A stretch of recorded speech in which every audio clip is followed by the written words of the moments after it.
I'm Donovan, this is Roger, and we are here to talk to you about what water balance, why you need it, how it works, and how stuff like drugs, alcohol, and stuff like that affect you.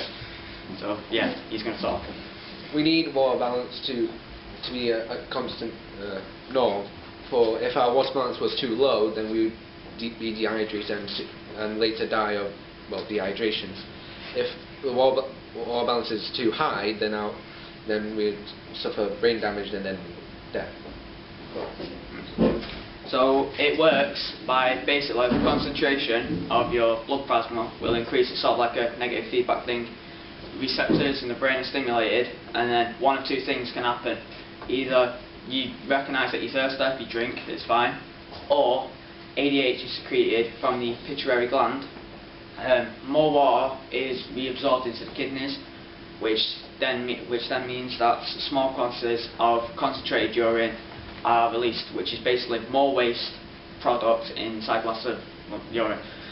The same thing can happen on the other way, so like less blood plasma is done, so receptors in the brain are stimulated again, which means that maybe you don't drink as much.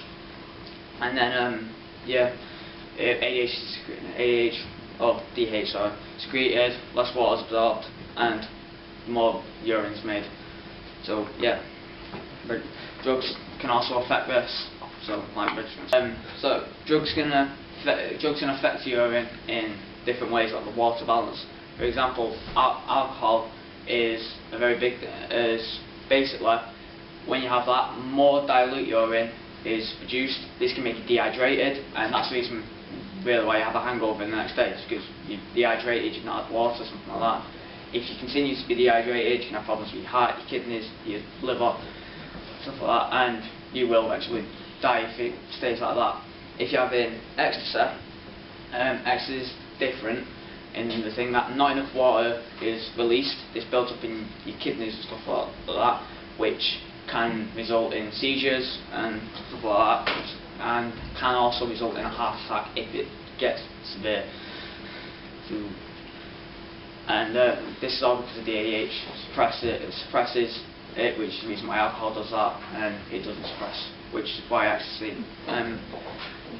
produces, I think it's dilute. So yeah, done. Also, temperature can affect urine.